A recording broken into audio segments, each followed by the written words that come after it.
Bonjour tout le monde!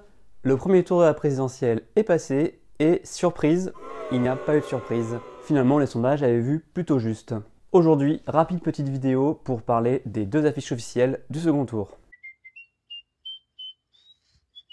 On commence par... Marine Le Pen. Au premier tour, on avait une affiche de Marine Le Pen sur fond neutre, deux slogans, une étiquette. Pour le second tour, on la retrouve photographiée en pied, assise sur un bureau devant une bibliothèque. La photo de la bibliothèque est sûrement une référence à celle de l'Élysée, qui a servi de décor aux photos officielles de Gaulle, Pompidou, Mitterrand et Sarkozy. Par contre, elle fait un peu moins classe. Vous pouvez voir que Marine Le Pen porte une veste et une jupe, c'est-à-dire des vêtements un peu plus présidentiels que la tunique qu'elle portait pour son affiche du premier tour. Vous l'avez compris, cette affiche hurle « Je suis prête, je peux être présidente, j'ai le costume, la bibliothèque ». Le slogan « Choisir la France » veut sûrement insinuer que si on ne vote pas pour elle, on choisit autre chose que la France. La France, aime-la ou quitte-la? C'est aussi une manière d'incarner le pays. Le vote Le Pen, ce serait donc le vote France, sachant que le président ou la présidente incarne le pays, c'est sa voix, son visage, son image. Surtout dans la vision très bonapartiste, très autoritaire du Front National.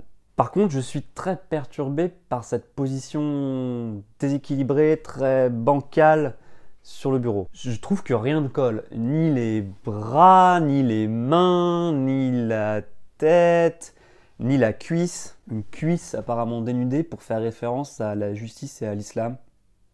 Ok. En fait, on dirait un fail Photoshop. La photo est très retouchée et ça se voit. Mais je ne peux pas croire à un ratage. Cette affiche doit être prête depuis des semaines. Donc c'est volontaire. Et ce choix reste un mystère pour moi.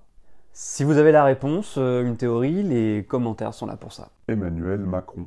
Chemin inverse pour Emmanuel Macron, qui avait choisi la pose bizarre, les yeux dans le vague, pour son affiche de premier tour. Là, pour cette affiche, il a opté pour un plan serré, les yeux bien fixés sur nous.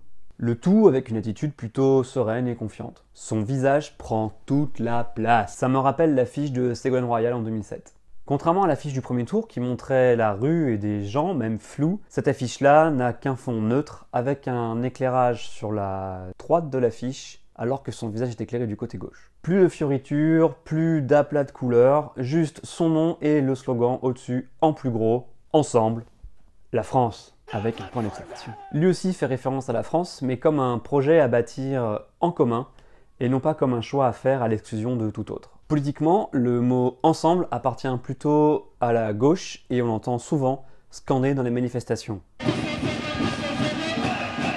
D'ailleurs, ça avait fait un petit peu scandale en 2007 quand Sarkozy avait récupéré le mot pour ses affiches. Face à Le Pen, face au Front National et à son programme d'exclusion, Emmanuel Macron joue donc le Rassemblement républicain, mais sans le dire trop fort. Si vous avez d'autres interprétations, les commentaires sont là pour ça. C'est tout pour aujourd'hui, pensez au pouce bleu, au partage, n'oubliez pas de vous abonner. On se revoit dans une prochaine vidéo, à bientôt.